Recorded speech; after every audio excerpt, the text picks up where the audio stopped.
¿Qué tal, amigos de XEU? Me da muchísimo gusto saludarles en esta emisión de En Confianza. Soy Ivonne Pacheco y les saludo con muchísimo gusto, además de invitarles a que nos acompañen en esta conversación que vamos a tener el día de hoy, donde vamos a conocer sobre el trastorno del espectro autista, un tema muy importante que requiere visibilización y sobre todo pues conocer del tema.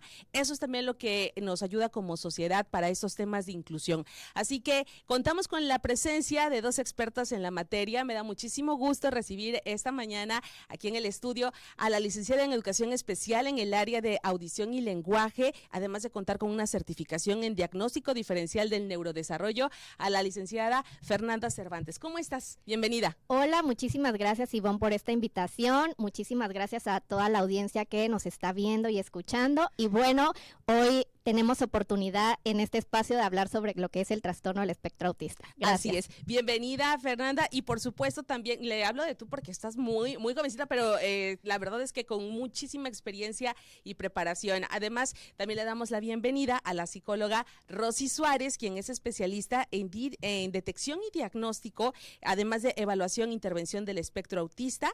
Y bienvenida, Rosy, ¿cómo estás? Hola, bastante bien, muchas gracias por el recibimiento y pues por tener este espacio para que todas las personas puedan tener información actualizada y certera sobre lo que es la parte del neurodesarrollo, específicamente trastorno del espectro autista. Así es, muchísimas gracias y bienvenidas a las dos. Ambas son docentes del Centro CAPEP, doctora Laura Rotter Hernández, y además, bueno, tienen ustedes una labor muy especial que se desarrolla aquí en el puerto de Veracruz, un apoyo, una red familiar que ya nos van a estar contando más adelante y que es muy importante pues para que se haga conocimiento de todo el auditorio de XEU.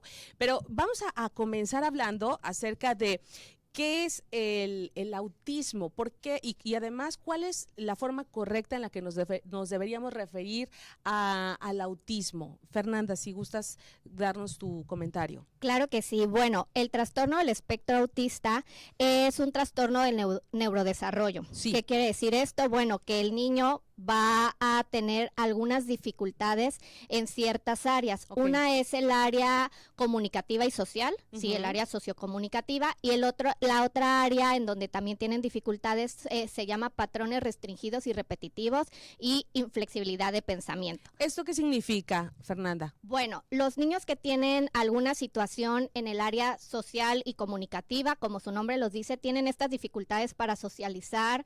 No es que no quieran socializar o que se quieran aislar, ¿no? Simplemente es como que no saben cómo acercarse y algunos tienen dificultades en esta comunicación, en mirarte a los ojos, en no hablarte o hablarte en tercera persona, etcétera. Y la segunda área, que es patrones restringidos y repetitivos o inflexibilidad de pensamiento, se refiere a niños que muchas veces pueden ser hipersensibles o hiposensibles ante diferentes estímulos.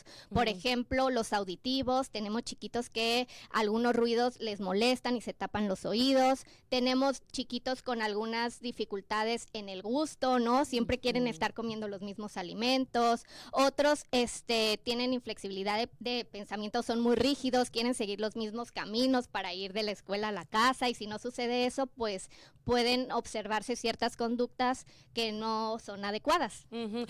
Que en todo caso pues les causan bastante estrés al mismo niño que tiene el trastorno. Así es. Ok, todo esto que nos estás describiendo, claro, lo vamos a ir desmenuzando poco a poco a lo largo del programa, pero sí es muy importante conocer pues esto, primero, cómo referirnos, porque además ha existido toda una evolución y ustedes que han estado muy inmersas en el estudio de este tipo de trastornos, ahora se le denomina trastorno del espectro autista, ¿es correcto? Así es. Antes habíamos o se dividía en otros trastornos, sí, cuando utilizábamos el DSM-4, el DSM es el manual de psiquiatría, sí, y actualmente nos regimos con el DSM-5, que todos los trastornos anteriores, que era el síndrome de Asperger, que es todavía en la actualidad se escucha mucho, el síndrome de Rett, el síndrome de autismo de Kanner, todos estaban por separados, y ahorita en el DSM-5 los junta, y por eso su nombre como tal, trastorno del espectro autista, ¿no? Porque es un extenso abanico de muchas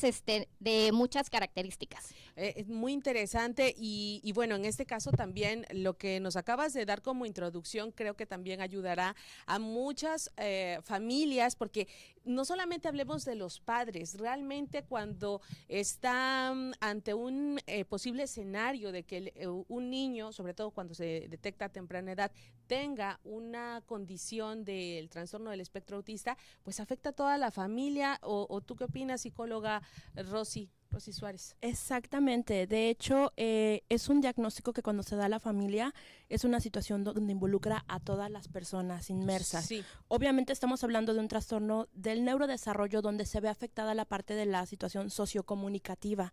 Entonces, estamos hablando de que es necesario que todas las personas que se encuentran alrededor de este niño que está siendo diagnosticado, que está identificado con TEA, podamos tomar la importancia de esta situación del neurodesarrollo en la parte sociocomunicativa, que tiene que ver con la situación del contacto social que se hace, de las conexiones sociales que se logran entablar con el niño, de la parte de los juegos.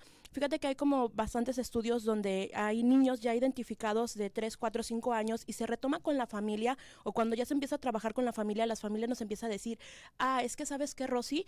Ya me acuerdo que cuando era bebé, cuando tenía, y por bebé me refiero que no sé, tenía un año y medio, yo lo veía y jugaba con él y él parecía que veía detrás de mí, pero no tenía como esta situación de como este clic social conmigo al momento de jugar, ¿no? O sea, ese contacto visual. Exactamente, más que contacto visual es atención al rostro. Okay. Sí, es esta parte de la atención al rostro que hay. Entonces, sí es importante poder retomar esto porque todas este tipo de situaciones, y cuando trabajamos y ya hay un diagnóstico y trabajamos con la familia, es toda la parte de la familia se puede involucrar en esa situación de juegos, ¿no? Okay. Va a haber un juego, todos empezamos a manejar situaciones de conducta, que también es como muy típico que suceda, ¿no? Cómo todos podemos o se puede apoyar para que este niño pueda tener conductas adecuadas al momento de manejar ciertas situaciones de pedimento, ciertas situaciones de cuando quiere algo, ciertas situaciones de la inflexibilidad, y entender la etiología o el porqué de la conducta.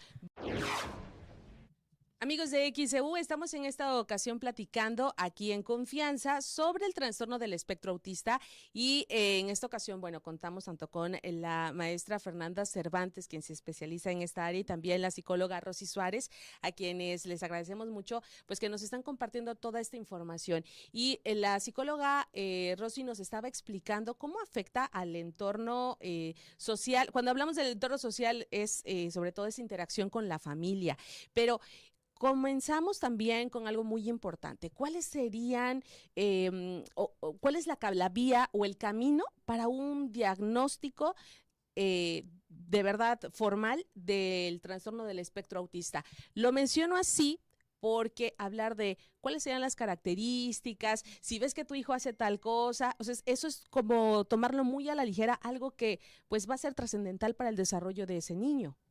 ¿Qué opinas, Fernanda? Bueno, primero que nada, tenemos que conocer el desarrollo normoevolutivo de cualquier niño, ¿no? El normal, el que se dice típico. Ajá. ¿Por qué? Porque si se da un diagnóstico temprano y se comienza con una intervención temprana, pues podemos desarrollar mayores habilidades pues de una manera más rápida, claro, siempre involucrando a la familia. Entonces, ¿qué quiere decir esto? Que debemos de conocer y debemos de ir viendo mes a mes desde que el niño nace, cómo son sus conductas, cómo ha sido su desarrollo, cómo va siendo su desarrollo normoevolutivo en diferentes áreas, en el área del lenguaje, en el área de psicomotricidad, en el área social, etcétera, en el área de autonomía. Bien, ¿qué tendríamos, por ejemplo, que observar? Hablas entonces de me entiendo, hasta de una bitácora, por decirlo así. Así es.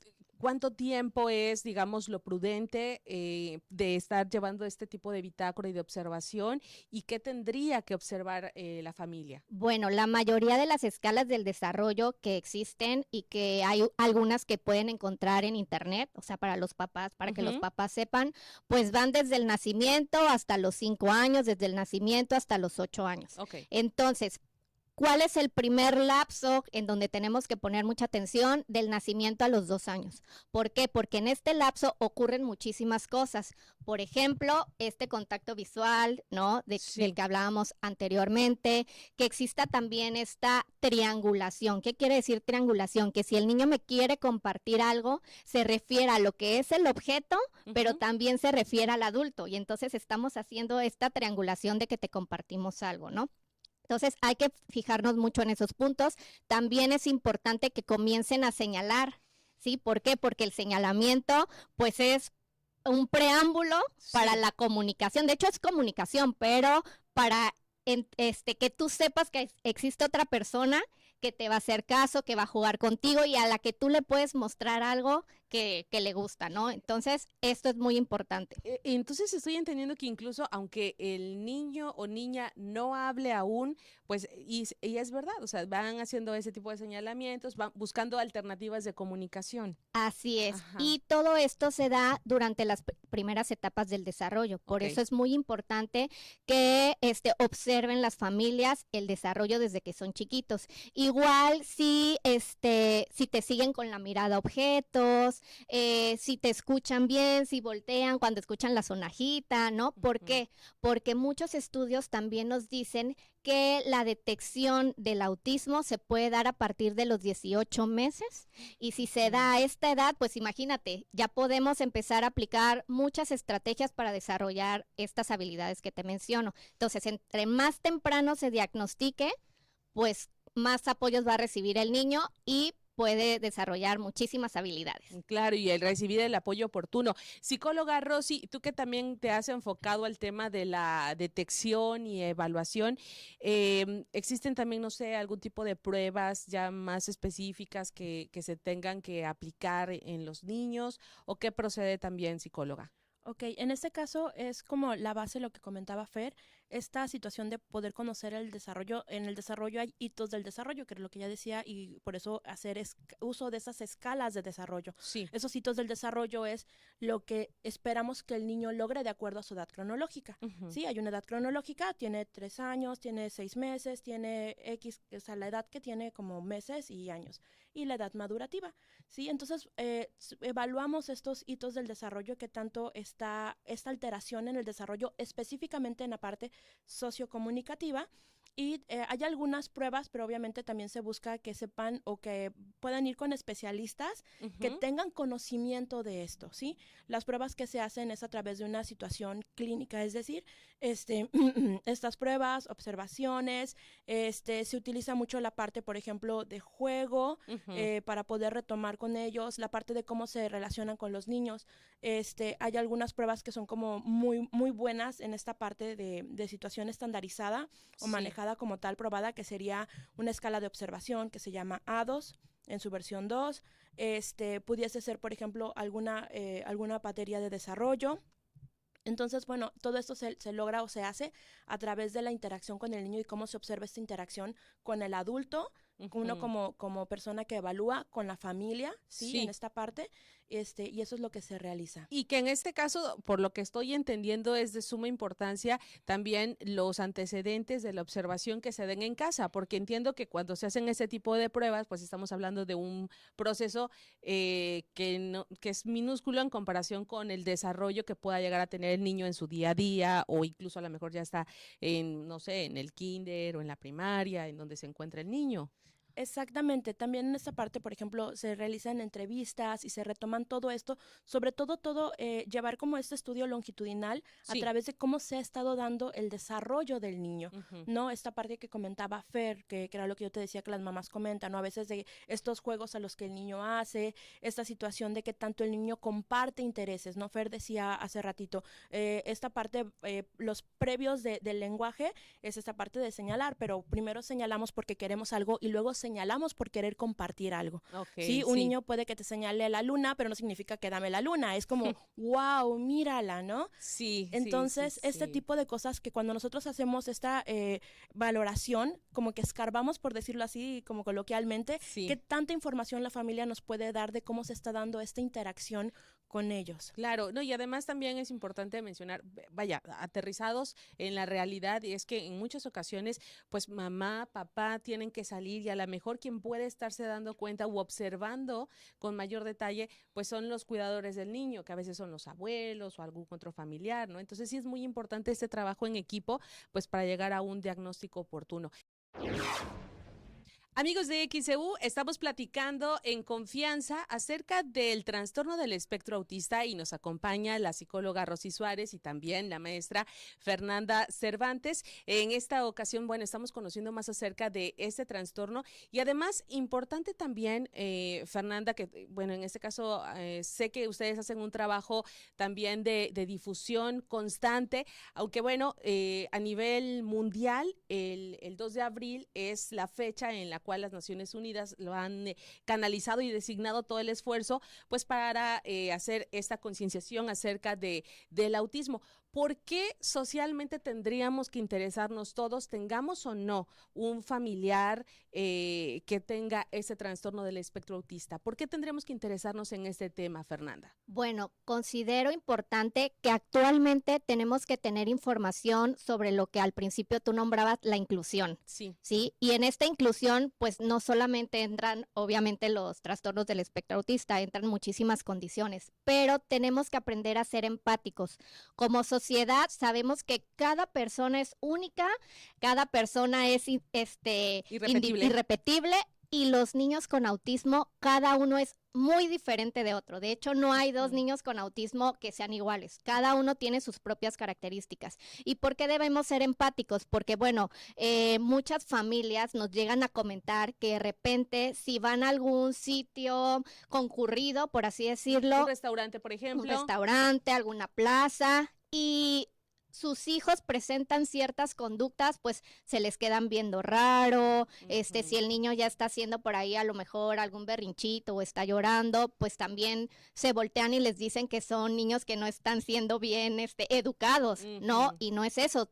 No sabemos si en nuestra familia puede haber alguien con alguna condición, entonces todos debemos desarrollar esta empatía. Y créanme que nuestra labor desde preescolar con los niños chiquitos, cuando empezamos a trabajar estos valores, los aprenden rapidísimo, ¿no? Y entonces es lo que buscamos, que desde pequeños los niños aprendan a convivir unos con otros porque pues todos somos diferentes. Claro, todos somos diferentes, como bien lo mencionas, maestra Fernanda, y también es cierto que pues incluso hasta los padres de familia que a veces se topan en esa circunstancia donde un niño está haciendo, digámoslo así, un berrinche, pues sienten, ¿no?, la presión social, la mirada y demás.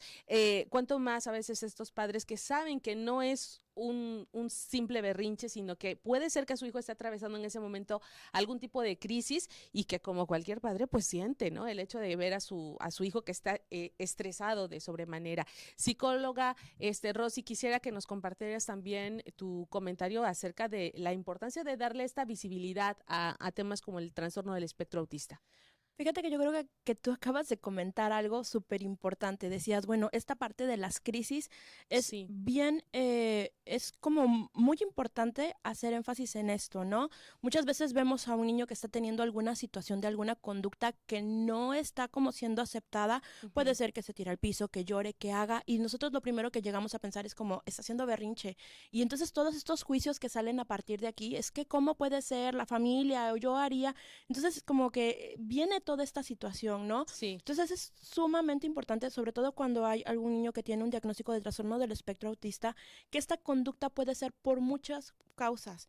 Sí, por ejemplo, puede ser que tal vez haya algo sensorial que esté, en este caso, afectando al niño. Puede ser que sea mucha luz, mucho ruido, y entonces la parte sensorial le está afectando tanto que está teniendo esta forma o no tiene las habilidades todavía para regularse, y pues es lo que busca la forma de comunicar que está viendo algo que le afecta o que le duele. Entonces es sumamente importante para esto, el tener conciencia y el saber cuáles son las características, qué es lo que pasa, nos ayuda para ser, como decía Fer, ser más empáticos. ¿Sí? La diversidad en una sociedad nos enriquece, nos apoya. Entonces ha habido muchas cosas, por ejemplo, nosotros los vemos en las escuelas, y en las escuelas cuando hay un niño dentro de un salón que tiene algún diagnóstico, nos enriquece porque diversifica las acciones, en este caso de cómo se trabaja, las estrategias, los puntos, y eso que se inicia por este niño ayuda a todos los demás niños. Claro, porque a lo mejor un niño, digámoslo así, creo que lo correcto es denominarlo regular, ¿no? Puede decir, bueno, ¿y este niño por qué actúa así? Y entonces empezar a conocer que existen también ese tipo de condiciones y que además se puede convivir, ¿no? O incluso, como mencionan ustedes, esa empatía de, pues, apoyarles, sobre todo cuando se encuentra en un momento difícil. Quería preguntarles también acerca de las condiciones de de las personas que tienen el trastorno del espectro autista, porque hay muchos mitos. Uno de ellos, y que ha sido como muy generalizado, popular, es que son súper inteligentes, súper dotados, o sea, de una manera extraordinaria. Y no digo que no lo sean, pero son algunos mitos que en ocasiones no sé qué tanto puedan ayudar a realmente tener conocimiento real de este trastorno. Fernanda, si nos quieres compartir, por favor. Claro que sí. Sí, definitivamente es un mito muy grande. Lo vemos luego en las series, ¿no? De televisión o en las películas. Y no, hay un porcentaje que pudiera tener alguna comorbilidad con aptitudes sobresalientes, ¿no? Okay. ¿Qué quiere decir comorbilidad? Que presenta dos condiciones, pero no es la mayoría. Como su nombre lo dice, lo vuelvo a repetir, es un espectro muy amplio. Habrá niños, adolescentes o adultos que requieran un mayor apoyo para trabajar con ellos, y habrá quienes requieran un menor apoyo, ¿no? Entonces, no es verdad, es un mito definitivamente el que son superdotados. No son todos, algunos casos, pero no todos. Ok, y que incluso, bueno, entiendo que por lo que está mencionando la psicóloga Rosy, pues algunos incluso tendrán el tema de la comunicación un poquito más complicado que otros, psicóloga Rosy. Sí, así es. Algunas de las habilidades en este caso, por ejemplo, para poder comunicarse, para poder compartir situaciones, incluso algo que sucede mucho, y yo creo que es como esta parte de hacer el énfasis a lo que tiene que ser. Cada vez que se trabaja con los niños, se trabaja bajo el énfasis de comunicación, que ellos busquen comunicarse. Anterior se hacía énfasis al lenguaje, ¿sí? El niño hablaba y entonces hablaba y ya la hicimos, ¿no? Y no es así en este plan, porque nos hemos topado con jóvenes, que ya son jóvenes, que hablan pero tienen ecolalia, que no buscan compartir situaciones, ¿sí? Pero hablan. Entonces el punto de la comunicación es compartir cosas. Entonces, bueno, también es importante en hacer énfasis en esta distinción sobre lo que ellos están compartiendo, sobre que hay mamás que luego llegan y dicen, es que si yo no le pregunto cómo le fue, no me dice cómo le fue, ¿sí? Entonces tengo que hacerle preguntas y preguntas y preguntas y preguntas, porque si no, no me comparte nada. Y entonces son cosas que las que se van trabajando en este caso. Hay algunos niños que acceden o que puedan, son en esa situación verbales y que puedan comentar ciertas cosas, y aún así se sigue trabajando el compartir cosas, y algunos niños donde se les tiene alguna dificultad para llegar a esta parte verbal, y obviamente se trabaja también de todas formas el enfoque bajo la comunicación, el compartir, esta parte social. Estamos platicando en esta emisión de En Confianza acerca del trastorno del espectro autista. Nos acompaña la maestra, la licenciada de Educación Especial, Fernanda Cervantes, y también la psicóloga Rosy Suárez. Y bueno, en este caso ya nos estaban comentando acerca de estos mitos que existen también en torno a este espectro del trastorno autista. Y quisiera también preguntarles sobre qué ocurre también con los padres cuando se confrontan con un diagnóstico como este. ¿Cuál podría ser la reacción? Porque eso también es muy importante y crucial. Como nos estaba comentando Rosy, pues no es un trabajo, me imagino, sencillo, sobre todo la disciplina de las diferentes terapias y qué alternativas, o sea, ¿cuál será el camino que van a seguir entonces los papás ante este diagnóstico? Bueno, cuando se les da el diagnóstico a las familias, pues empiezan esta etapa de duelo, ¿no? Sí. Es un duelo también el que hay que... duelo? Ok, en este caso, cuando nosotros hablamos de un duelo, es la pérdida de una situación. A veces nosotros lo referimos cuando hay por ejemplo, el fallecimiento de alguien, que es esta parte de duelo, pero cuando hay un diagnóstico también, porque es esta idea de que algo pasa con mi hijo, entonces las expectativas, las situaciones, lo que yo no me imaginé que pudiese ser, hay papás que dicen, es que me cayó como balde de agua fría, aquí no se me pasaba por acá, y obviamente es esta situación de enfrentarse a otra realidad que no estaba esperada, ¿sí? Entonces es este duelo por este punto de que, bueno, está pasando algo que no lo tenía previsto y pues por lo tanto tengo que tener habilidades, situaciones, información, sobre todo el desconocimiento, que muchos papás cuando llegamos y decimos un diagnóstico no tienen para nada información acerca de esto y pues obviamente el desconocimiento nos causa incertidumbre y miedo. Claro, y ahora sí, Fernanda, pues la psicóloga Rosy nos apunta. Nos definió muy bien lo que es el duelo, ¿no? Sí. Entonces, las familias pues empiezan por este proceso, ¿no? Y es un proceso que va y viene porque tienen que aceptarlo, primero están como enojados, ¿no? Al recibir este diagnóstico, hay unos que no lo creen, se van con otros especialistas y entonces, bueno, cada familia lo vive de manera diferente. Claro. Entonces, ¿qué es lo que nosotros siempre le sugerimos a los padres de familia?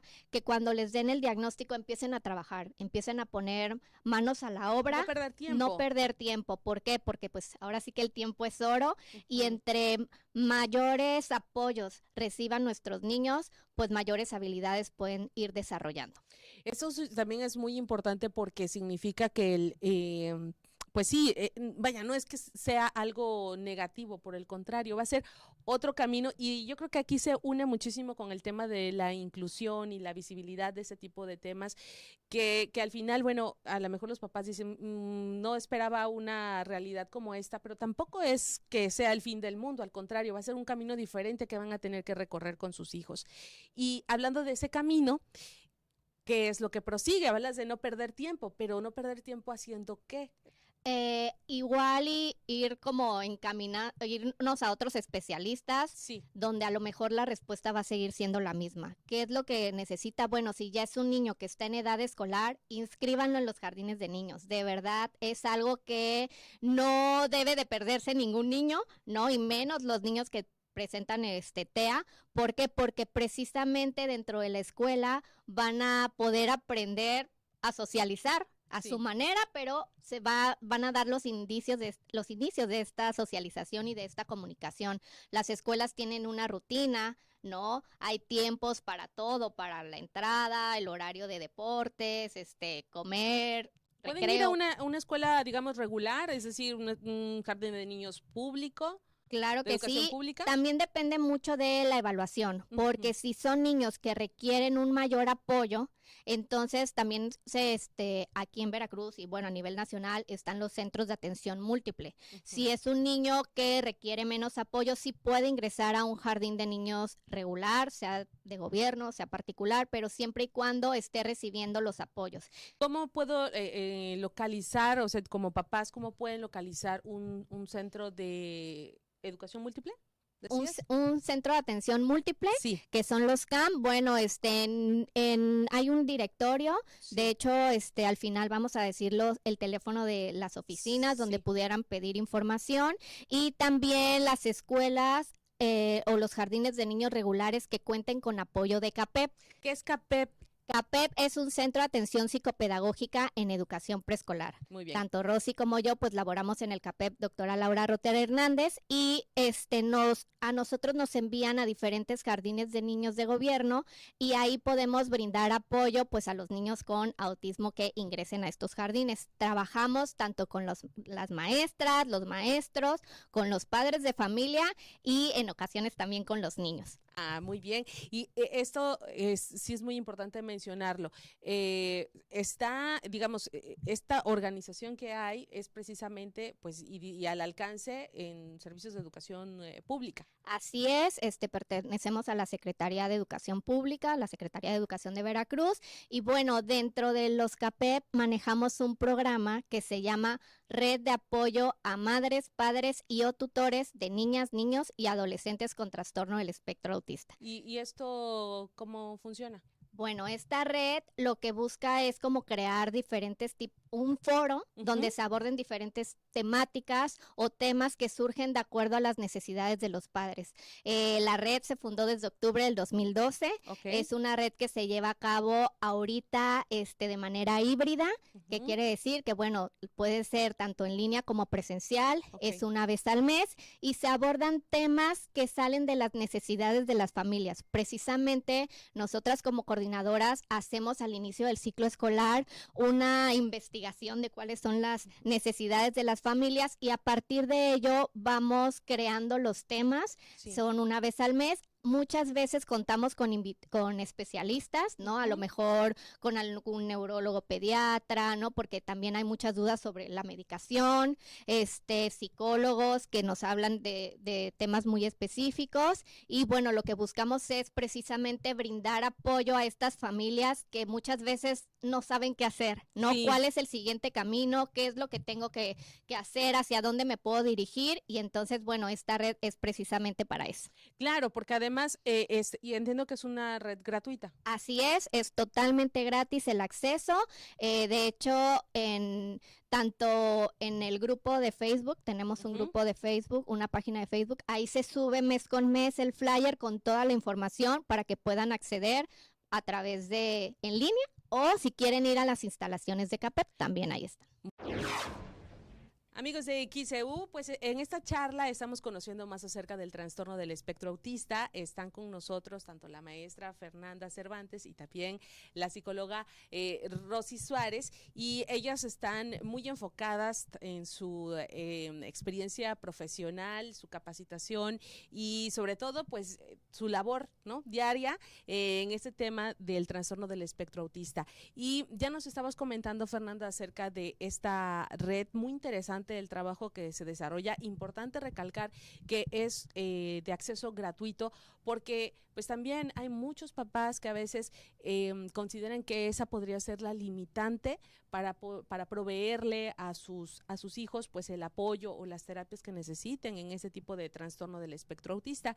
Y psicóloga Rosy, quisiera que nos compartieras también pues casi estamos llegando a la recta final de esta charla y mencionar también ¿cómo es entonces que los padres en este seguimiento ante un mundo de información pueden ir distinguiendo cuál es el camino a seguir para sus hijos? Yo creo que aquí es como súper importante la situación de tener como esta información certera y actualizada, sobre todo en esto, y el camino que ellos van tomando, porque nos ha tocado, por ejemplo, ahorita con la red, como decía Fer, desde el 2012 ya van 13 años que está funcionando, bueno, 12, 13 ahorita en octubre, y entonces hemos visto papás de niños que llegaron de 3 años y ahorita ya son adolescentes, ¿no? Sí. Entonces nos hemos dado cuenta de cómo han ido también ellos evolucionando en esta parte sobre situación de información, han sido de personas con quienes hemos estado aprendiendo a la par, por ejemplo, ellos ahora como papás están también tomando, apoyando a nuevos papás, entonces como que se va abriendo un mundo en este caso, cuando las personas llegan a los lugares correctos, por decirlo así, pueden conocer a otras personas que ya llevan un camino recorrido y que también van apoyando, como picando piedra a esta situación tanto de proyección como de la sociedad, como de situación de información, como de estrategias, sí, algo por ejemplo de la red, porque tenemos, además del grupo de Facebook, tenemos un pequeño grupo en WhatsApp, ellos comentan, dan apoyos entre ellos, yo he ido aquí, yo he ido allá, yo he hecho esto, yo he elaborado lo otro, y entonces esto va ayudando a los nuevos papás, en este caso, para llevar como que el camino sea más fácil, tanto de información como de estrategias, como incluso del mismo apoyo emocional, ¿sí? Es esta parte de, yo también viví lo que tú viviste cuando mi hijo tenía, no sé, estaba en preescolar, entonces obviamente es este acompañamiento que hay. Sí, que además creo que es una característica de la condición humana cuando nos enfrentamos a algún tipo de adversidad, sentir la soledad, y el hecho de que existan ese tipo de red de apoyo, pues obviamente brinda también, ¿no? Es como bien lo mencionas, ese apoyo emocional y sobre todo quizá pues el camino recorrido ya de estos 13 años ayuda a otros a que sea mucho más breve o más recto, por decirlo así. Quisiera también que nos compartieran, en este caso, licenciada Fernanda, pues los diagnósticos, ya nos decía, muy importante hacerlos de manera muy formal y temprana. Exacto. ¿Y qué ocurre con aquellos niños que quizá pues han pasado ya varios años, que los papás o la familia dicen como que hay algo ahí que no cuadra y descubren no sé si decirlo tardíamente, que tienen ese trastorno del espectro autista? Bueno, lo importante aquí es siempre contar con un diagnóstico certero, ¿no? Entonces, si ya también vemos, ¿no?, que hay adultos que apenas se enteran que presentan esta condición, ¿qué es lo que hacen? Bueno, buscan estos apoyos. Cuando son adultos, ellos mismos empiezan a buscar estos apoyos. Cuando son niños que a lo mejor ya están en primaria, secundaria, siempre ir con algún especialista que les pueda diseñar un plan de intervención, ¿no? Se les evalúa, porque como lo dije, cada niño es ahora sí que único e irrepetible, entonces cada uno va a necesitar apoyos diferentes. Entonces siempre les decimos que se acerquen con algún especialista que les haga una evaluación para que les pueda diseñar un plan individual. Cuando hablas de que necesitan algún tipo de atención particular, es porque, vaya, ¿cuáles serían las expectativas de los papás que tienen algún niño con el trastorno del espectro autista? Es muy variable, por lo que estoy entendiendo. Es muy variable, de hecho, pues la misma familia luego busca, ¿no? Con toda esta información, con estas aperturas que se nos dan en diferentes medios para hablar sobre esta condición, muchas familias de niños que están como en primaria empiezan a detectar, esto lo hacía mi hijo, esto también, o esto lo presenta, y entonces como que ya se les prende un foquito y dice, bueno, vamos a ir a hacer una evaluación para ver si mi hijo presenta esta condición. ¿Por qué? Porque bueno, yo creo que lo que todo papá quiere es que sus hijos sean felices y que se desenvuelvan en una sociedad pues inclusiva, ¿no? Sí. Entonces, qué mejor que empezar a brindar los apoyos, no importa que se haya detectado ahora sí que en la adolescencia o en la vida adulta, porque pues siempre van a requerir ciertos apoyos. Claro, y en este caso me imagino, psicóloga Rosy, que el hecho de recibir esta atención, pues también sobre todo, centralmente a la persona, sea niño, adolescente o adulto con el trastorno del espectro autista, pues podrá incluso tener, digámoslo así, una vida más, no sé si fácil, pero por lo menos sí funcional. Sí, de hecho, fíjate que también ha habido como muchos estudios referentes a la parte de lo que es la calidad de vida, que es esta situación, y hay como varios puntos en lo que se trabaja la situación de calidad de vida, ¿no? Que pueda haber una autodeterminación, es decir, que las personas puedan gobernar sus vidas, elegir sus vidas, manejar, decir lo que quieren, lo que no quieren. Entonces sí hay como ciertas situaciones que es lo que se busca en este aspecto, ¿no? Que puedan tener todas las facilidades para manejar su vida como tal, y pues dentro de esta situación, pues tener esta calidad de vida, ¿no? Muy bien, pues les agradezco mucho a ambas por compartir esta información el día de hoy en este espacio de En Confianza, y a todas las personas que atentamente han estado escuchando toda esta información, y si son tan amables también de compartir algún dato de contacto para aquellos papás, aquellas familias que tienen esta inquietud y desean pues acercarse y saber dónde pueden hacer un diagnóstico, o a lo mejor a dónde pueden llevar a sus hijos para poderlos inscribir a una escuela que cuente con este tipo de apoyos. ¿Dónde se refieren? Bueno, las instalaciones del CAPEP se encuentran en la calle Bambú 249 del fraccionamiento Floresta, y el teléfono es 2296-388105. Ahí pueden pedir los informes acerca de la red de padres, acerca de escuelas que cuenten con servicio de CAPEP. Ahí les pueden brindar toda la información. Muy bien, pues muchísimas gracias. Psicóloga Rosy Suárez, si quieres compartir también la página en Facebook por si desean checar ahí la información que comparten. Sí, claro que sí. En Facebook estamos como Red de Apoyo a Madres, Padres y Tutores de Niños con TEA Veracruz. Muy bien, muy bien. Muchísimas gracias tanto a la psicóloga Rosy Suárez y a la maestra en educación especial Fernanda Cervantes. Gracias. Gracias a ti, Ivonne, por esta invitación, y muchísimas gracias a toda la audiencia. Muy bien, pues nos despedimos de este espacio de En Confianza. Yo soy Ivonne Pacheco. Hasta la próxima.